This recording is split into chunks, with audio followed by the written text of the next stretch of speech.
Ghost, troubled by the appearance of her mouth, wore a black mask to look more intimidating and pondered whether it was too cute to show. Ho Ju-jun, who was there to comfort her, smiled and gave her thumbs up, appreciating her appearance. After some thought, Ho Ju-jun asked Ghost if she wanted to be friends, surprising her. She thanked him, and they began a different conversation, easing her anxiety. Amid this, a large, strange eye with a moving pupil appeared, creating an unsettling atmosphere. No one understood the situation. The ghost lay on its back, revealing stitches in her mouth as she introduced herself as Tanaka Ishin. A dark, eerie figure emerged at the mention of this name, intensifying the dark and lonely atmosphere. Ho Ju-jun, feeling lost and tired, reflected on the previous night, and the name Huo Jae-jun appeared in red. He advised against littering and faced confusion from others.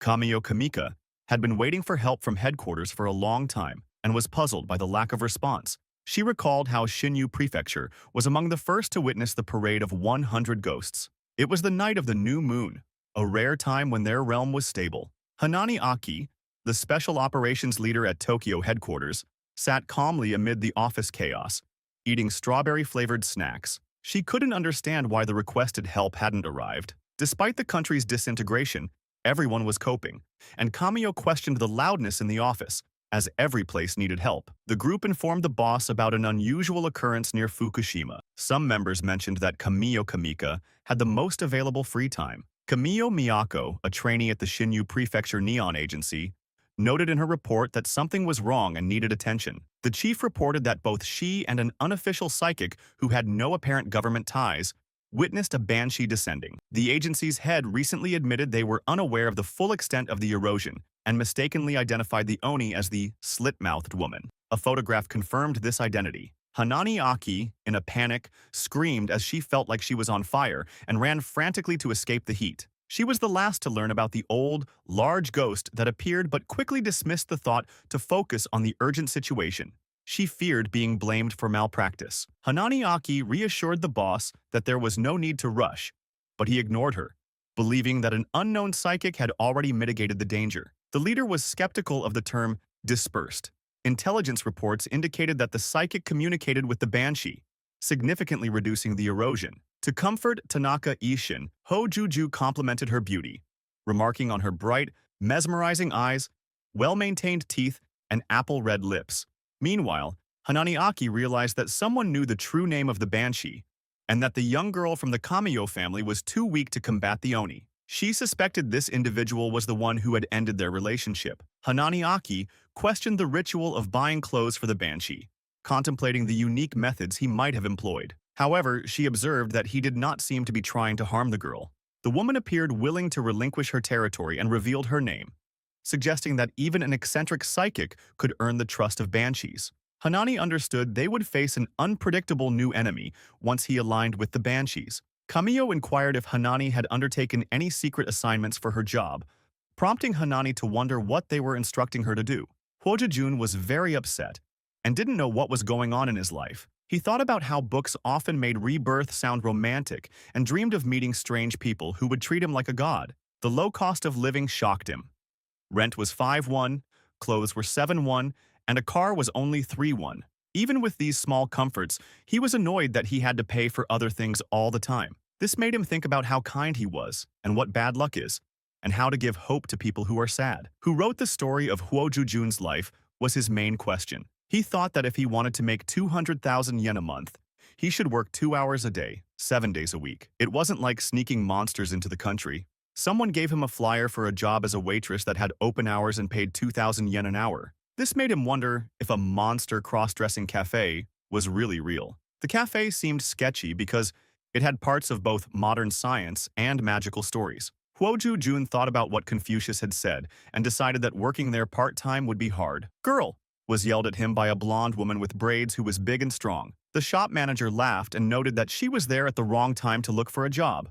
The blonde girl said the flyer reader had helped a friend of hers, which showed she had strong spiritual abilities. While sitting down for an interview, Huo Jujun was aware of how important the job was, even though it looked like a good opportunity. The reporter asked him if he believed in monsters and ghosts. Huo kept his cool and rejected these claims, knowing he had to look trustworthy and polite. The interviewer then said that Huo Ju-jun had been rated as a 3-star risk by the Neon Agency, which hinted at bigger problems. Even though Huo's heart was racing, he stayed calm because he knew this conversation would test how strong and determined he was. The questions went deep into his views and the truth, which made him think even harder. The manager liked Huo's honest and critical thought as the interview went on. In a place like Tachikomo, she said, it was rare to find someone so honest and kind. Huo thanked her, feeling grateful as he knew she was still looking closely at him. He went to a locker to find work clothes and found the monster-themed cafe clothes there. Even though Huo didn't like the outfit, he focused on the job at hand. He had not expected to have such a strange job at a cafe with a monster theme, but as he got ready for the part, he promised himself that he would approach the unique difficulties that lay ahead with honesty and an open mind. Mr. Huo, who had recently started his job, suddenly heard a noise and turned around, only to see someone hanging from the ceiling. The person asked Mr. Huo what he was doing. Mr. Huo was taken aback, not expecting anyone to be there. The person hanging from the ceiling identified themselves as the barista, bartender, chef, waiter, assistant manager, and janitor at the cafe. Mr. Huo, still confused, asked who the person was. The person explained that they were changing into their work outfit. Morichi, hanging from the ceiling, introduced herself. Mr. Huo, taken aback by her appearance, thought she was cute. Morichi recognized Mr. Huo as the new guy the manager mentioned and thanked him for catching her. However, Mr. Huo got a foot to the face as he tried to prevent her from jumping from the ceiling. Despite the incident, Morichi commented on Mr. Huo's normal appearance and questioned why the store manager would hire someone like him. Mr. Huo speculated that perhaps the store needed a normal person, which Moriichi accepted. Moriichi then expressed her desire to inspect Mr. Huo, which annoyed him. In response, Mr. Huo questioned if Moriichi was truly an employee, prompting her to assert her seniority and remind him to call her senior. She also defended the manager as a great person and expressed confidence that Mr. Huo would know about the world's happenings now that he was working there. Moriichi elaborated on the conflicting forces in the world, those claiming righteousness and those seeking to corrupt it. She explained that the store manager, a hybrid, was born as a rebel between these two sides. Mr. Ho suggested referring to hybrids as hybrids, especially in front of the store manager, to which Moriichi agreed. Reflecting on the nature of righteousness, Moriichi questioned if those who claimed to be righteous always had good hearts, and if anyone would refuse to fight in a war, even if deemed evil. She wondered if good people seeking peace with the world existed and concluded that she didn't think so. The store manager had opened the store to help the people who were suffering, caught in the middle of both sides, aiming to assist the humans who were being harassed. The store manager, with a cheerful expression, asked how assistance could be provided.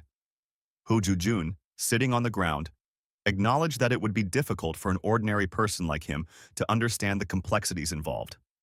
Pointing out that there was no distinction between good silver and bad silver, Ho Ju-jun implied that it was all the same. He mentioned a famous saying from his hometown, indicating that some people were bad and pretended to be something they were not. Moriichi reflected on this as she fell backward.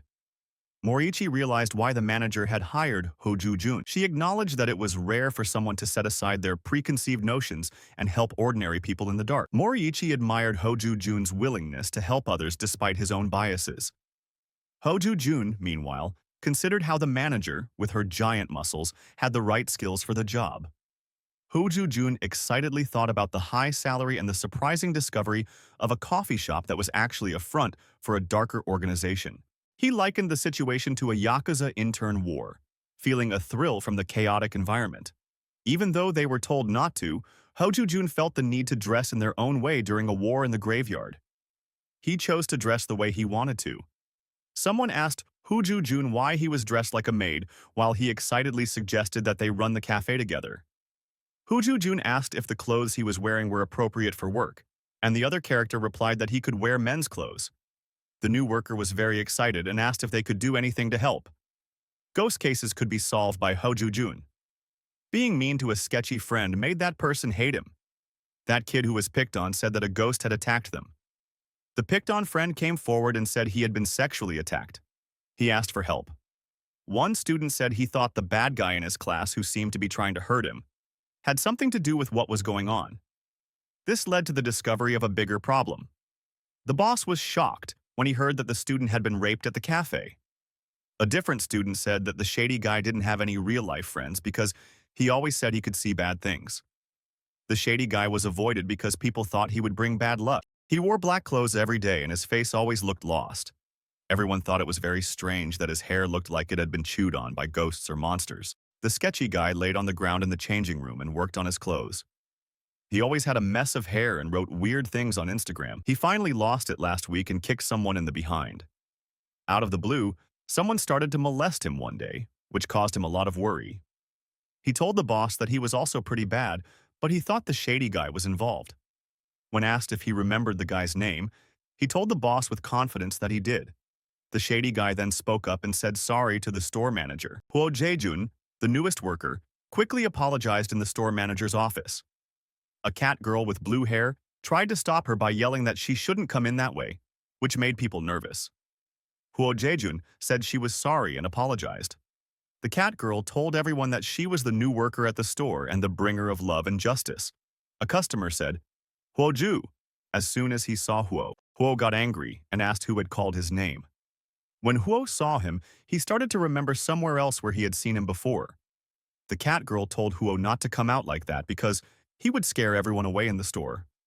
The customer struck Huo right away, calling him a pervert for dressing that way in private. It was the student who said Huo was following him and asked him why he wanted to hurt him. The boss was mad at the customer and told him that certain actions were not okay, even though he was a customer. The manager then spoke to the customer again and asked him how he had the nerve to insult his employees. The cat girl yelled angrily that it was just a maid outfit and said she would not let the customer off the hook for being rude to staff. The boss kept yelling at all the customers who weren't dressed right. The boss asked the maid because he thought Mitsuhiro Fujimoto was the one who was being mean in class. From Huo Jejun's point of view, it turned out that Fujimoto had been picking on the main character because he said he saw dirty things. Fujimoto's actions also showed that he did not believe in those beliefs. The cat girl and the customer hit it off, which showed how important it is to make friends in odd places. The customer thought the cat girl was sick and blamed her. The boss was shocked and asked the person what they were doing. The customer was mad and told her he couldn't believe what she was doing while pointing at her. The buyer didn't seem to be joined with darkness to the manager.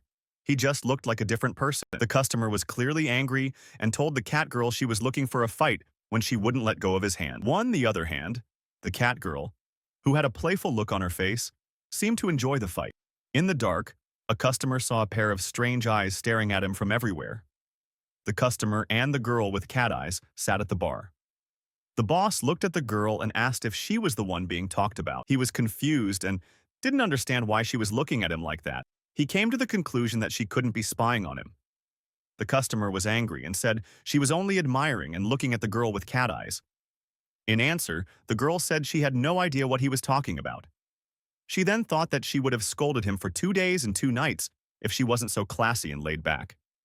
The man screamed in pain because his eyes hurt so badly. The boss looked at what was going on and told Huo Jaejun that he should go out into the field and help him, because they seemed to know each other well. The customer got scared because he thought he saw a person in the dark. He quickly suspected Huo Jaejun and saw him as the most likely cause of his anxiety. The customer told Huo Jaejun to stay away because he was getting too close. Huo Jaejun didn't answer because he was also shy. This made the cat girl blush with shame because the customer told her to stay away. The customer was clearly afraid of being watched because he thought the store manager had asked the cat girl to keep an eye on him. He thought there must be a reason she was so close, so he asked her. Because the store manager told Huo Jaejun to watch the customer thought that Huo Jaejun was there to keep him safe. Huo Jaejun jokedly agreed, but he didn't fully understand what the customer was worried about. The customer made it clear that he wasn't gay and that his behaviors were for a reason. After getting over his prejudices, Huo Jaejun joked that he might wear a dress to keep the customer safe. He could tell the person was still mad about something that happened in the past. Huo Jaejun saw something out of the blue and quickly grabbed the customer, telling him to wait. He was angry about how the customer was acting and demanded a good conversation to show it. The customer told Huo Jaejun not to mess up their deal and offered to help him if he did the same.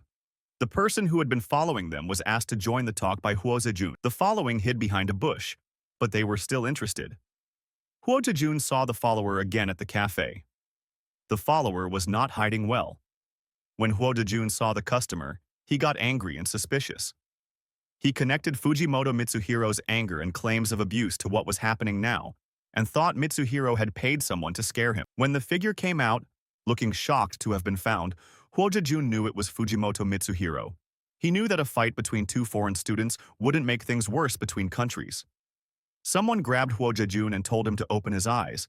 As Huo Dejun tried to figure out what was going on, doubt and fear started to creep in.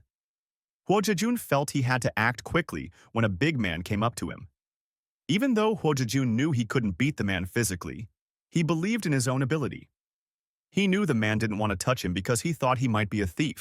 A voice in the dark told Huo Dejun to get moving right away. Nani made fun of Huo Dejun and praised his bravery, but he was set on making the fight last longer by using ground methods to make up for his size.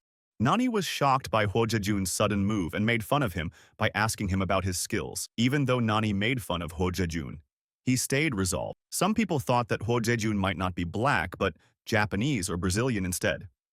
Nani said bad things about Huo Dejun's clothes, which threw him off. The move looked like either jiu-jitsu or capoeira to Huo Dejun, who was shocked and confused. He didn't understand why Nani kept following him. Huo Dejun thought about his position as he watched the cherry blossoms fall quickly.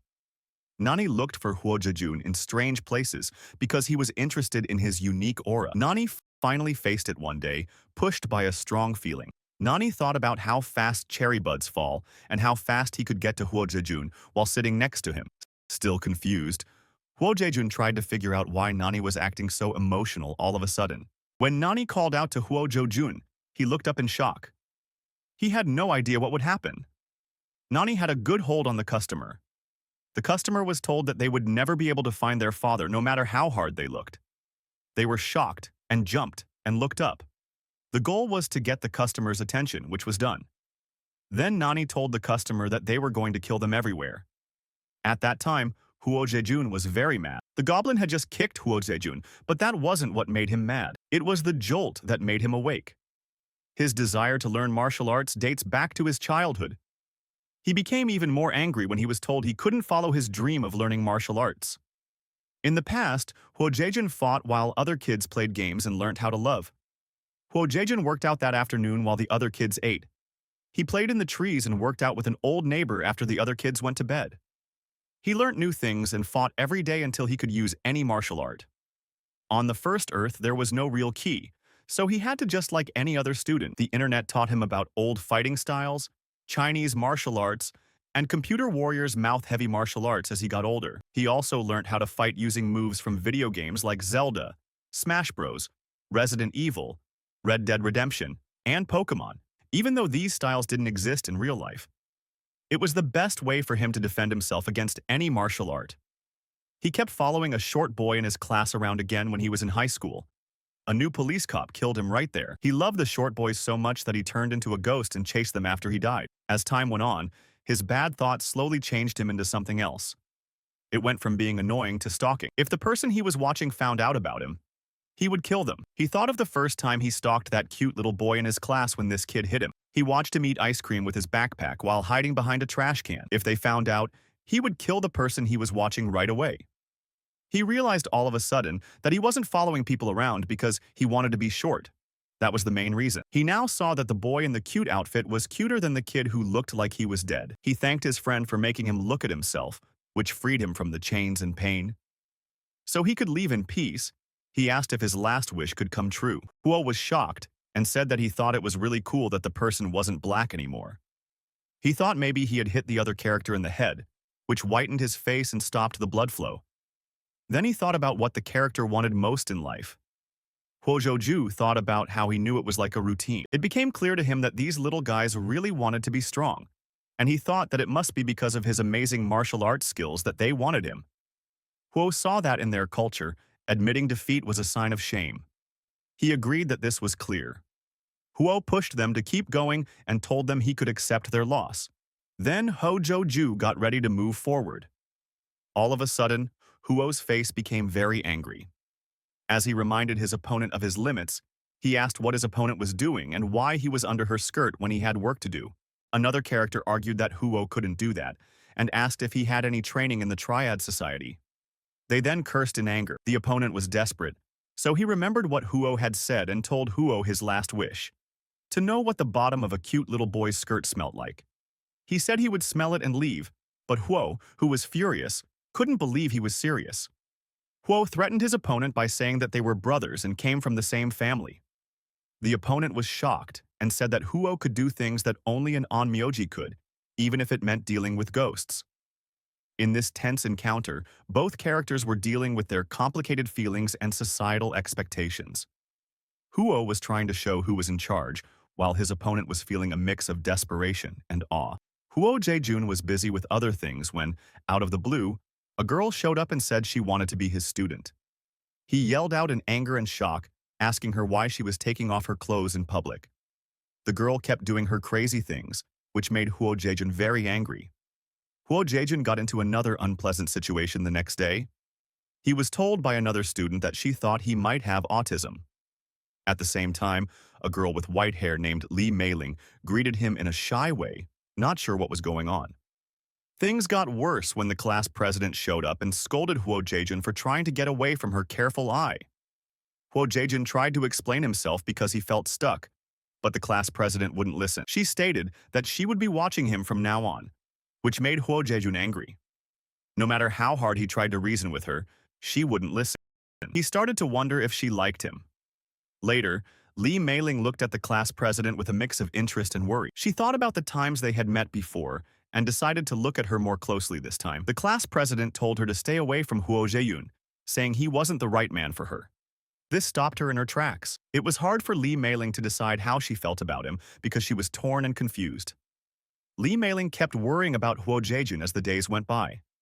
She started to wonder why she felt driven to help him and what her real goals were. She couldn't ignore him, even when he wasn't in trouble, even though she was confused. She understood that her feelings for him were stronger than she thought at first. Lee Meiling sat alone on a rainy day and felt the weight of her feelings. She told herself that she liked helping people who were in trouble, even though it made her feel bad. She kept thinking about Huo Jaejun and couldn't figure out why she felt so drawn to him. She couldn't hide how much it hurt her to think about him. Suddenly, a mysterious person with a pink aura appeared in front of her. The shape, which seemed to be made of air, reached out to her and offered to take away her pain. They scared and confused Lee Meiling, so she asked who they were. In response, the figure only said that they might be able to free her from her pain. A scared girl with white hair lying on the ground and gazing up at a blonde girl who was much taller than her. The girl with white hair asked the blonde girl who she was and where she was taking her in a weak voice. With a sly grin and a scary look, the blonde girl told her not to worry about it.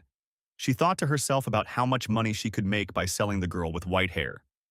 The blonde girl told the shaking girl to follow, because she had nothing to lose and was still watching her. The girl with white hair, who was still on the ground, asked if she could follow. The blonde girl held out something and told her to take it. She also said that they would be in their new home after a good night's sleep. The girl with white hair was cut off in the middle of her sentence. The next second, the girl with white hair was caught in a mysterious battle. She screamed in shock when she realized she couldn't get away. A ghostly figure grabbed her and gave her a creepy glow. The blonde girl was scared when she felt the strange grip and asked out loud what it was. Fearing that the girl with white hair had hidden power, she wanted to know where the girl got it and who she really was. The girl with white hair's eyes turned red all of a sudden, and she smiled.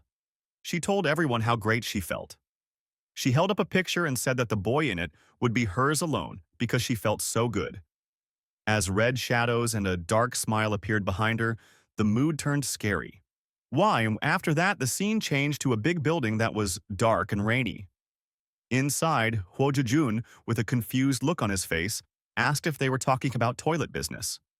Another character sitting at a table explained that the Tsukihari Foundation, a large group in the Kanto area, was planning a new project that would include a high-end bathroom center with a spa.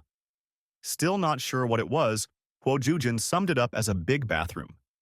The customer made things more complicated by saying that the suggested site was an old battlefield that was being messed with by ghostly figures wearing strange armor, who were acting like a gangster's protection racket.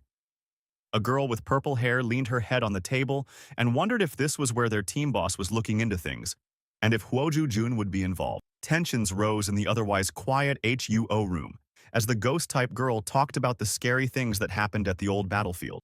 Huo Jujun, who was both confused and worried, listened as she talked about the ghostly figures and girls dressed in sexy clothes who were causing trouble. The customer begged Huo Jujun for help, saying that they knew they were in trouble but that only he could save him. The girl with white hair suddenly spoke up. Her voice was both strong and delicate, and she insisted that she and Huo Jujun needed to talk about their relationship. As Huo Jujun dealt with these supernatural and mental problems, the situation got worse. The confused and annoyed ghost-type girl pointed out how silly the request was. At the same time, the girl with white hair made her presence known and told others not to get in the way. Huo Jujun tried to leave the tense situation, but the girl with white hair stopped him and insisted on staying with him. The ghost-type girl advised that they keep talking at Huo Jujun's house, which made things even more complicated. Scene changed to Huo Jejun's house, which had a tense feel to it. When someone called Huo Jejun a weirdo, it shocked and annoyed him. When he looked up, Kamiyo was standing straight up. He asked Kamiyo about the class president's strange behavior and her being at his house because he was confused. This made him even more confused when Kamiyo confirmed the strange behavior. When Huo Jejun felt suspicious, he thought that Kamiyo might be watching him. Kamiyo was angry as she remembered how she had tried to warn him about thieves and the need to remove a bracelet's restriction in order to free its demonic power. At the same time, a girl with white hair and red eyes lay on the floor and touched a bright object on her chest. She was confused because she had been told she would be safe but was instead tied up. Huo Jejun, who was also tied down, asked why he was being held down when he had been promised safety. In a hurry, Kamiyo tried to explain a prop she had made. Now that she was awake, the girl with white hair entered the room in a sexual way, which made things even more tense. She asked Huo Jejun in a funny way if he was asleep. He replied that he was awake, but he was startled when she showed up. With a smile, the girl with white hair asked if she could come with him. Huo Jejun told her they were there to talk about something important because she looked confused. At the same time, the girl with purple hair told herself that she had been acting strangely. The girl with white hair, who was enjoying herself, said she was jealous but happy. She talked about wanting Huo Jejun, which scared him. As the girl with white hair pressed down on Huo Jejun, her fear grew as she leaned closer. The intense mood showed how hard it was for the characters to deal with supernatural problems. The ghost-like girl blamed Kamiyo, which made things more tense. After everything was over, the girl with white hair, who was no longer being held back, wanted to know what was going on. A mystery person took off the bracelet that was holding her down, freeing her and sending a wave of energy through the room. Now that she was free, she looked around determinedly, knowing that the fight was far from over. Huo Jejun was confused and asked what was going on around him. He was most angry when he was struggling with a blindfold and couldn't understand what was going on. Now that she was free, the girl with white hair demanded answers, and her anger was clear. The girl in the black lace dress took a deep breath and called out to the class president. The girl with purple hair, who was on her knees and looked upset, said she had been having some problems. The boy with dark hair asked what kinds of troubles there were. The girl made it clear that the monster, the boss of the group was looking into, seemed to have gotten away. In a memory, the girl with white hair was carrying another girl while she jumped through a wall hole. The girl with purple hair told the girl with white hair that the white-haired girl was going to the area where the group boss was looking into things. It looked like everyone in the streets was going in the same way. It was the boy with dark hair who said he would tell the group leader. He then asked the girl about the master from the east she was watching. Huo Jejun was told to stay put and keep watch in a dim room. He was reassured that the group leader had already been waiting at the target spot for a long time. Even so, there were worries about how ready the group boss was. At the same time, someone else looked for the master from the east, who had been missing from the bed for no apparent reason. As they began to doubt the lost person's reliability, their anger grew. In a different area, a girl with pink hair who looked very calm was relaxing in a hot spring, hoping for a calm night with no problems. She thought about how nice it felt to be in the hot water, and how much she liked the parts that weren't haunted, which were perfect for her. The girl with pink hair was taking a bath when she noticed something strange in the water. She wondered if it was her, since she hadn't eaten anything strange. She knew right away that something wasn't right. As she became aware that the ghost's glow was spreading, a sign of trouble, the mood became tense. In a different scene, the girl with pink hair was seen saying she was out of the water while looking shocked. She said that the process wasn't always a good one. It made her wonder if that person had eyes and why they didn't see someone bathing as she looked around. Finally, a girl with white hair showed her happiness by saying, "Finally." The fox spirit knew it wasn't always easy, but she brought back her precious little beauty in the end. The girl with white hair looked scared and asked the fox spirit what she was going to do now that she was back. The fox spirit got ready to do something with a mischievous look on her face and a bright red mark on her hand. She said she would catch the girl right then and there, taking action right away. In a fierce argument, the fox spirit, his eyes wide with shock, demanded to know who was there. The sudden arrival made her silent. In the meantime, another character tried to comfort the fox spirit by telling her that they weren't after her, but someone else who got caught up in the situation. They said they would bring the fox spirit back home after they killed the target. The fox spirit finally understood when she found out the visitor was a yin-yang master. The fox spirit wanted to keep the girl she was with safe, so she told her to stay cool and that everything would be okay. The girl, who looked upset, stuttered in protest. The fox spirit spoke with confidence about her plan to catch her target right then. The scene changed to the yin-yang master, who didn't seem impressed by what the fox spirit said because she didn't seem to know much about the subject. Then she fought back, showing how angry she was. The fight got worse as the yin-yang master tried to keep control and complained that the fox spirit was getting in the way.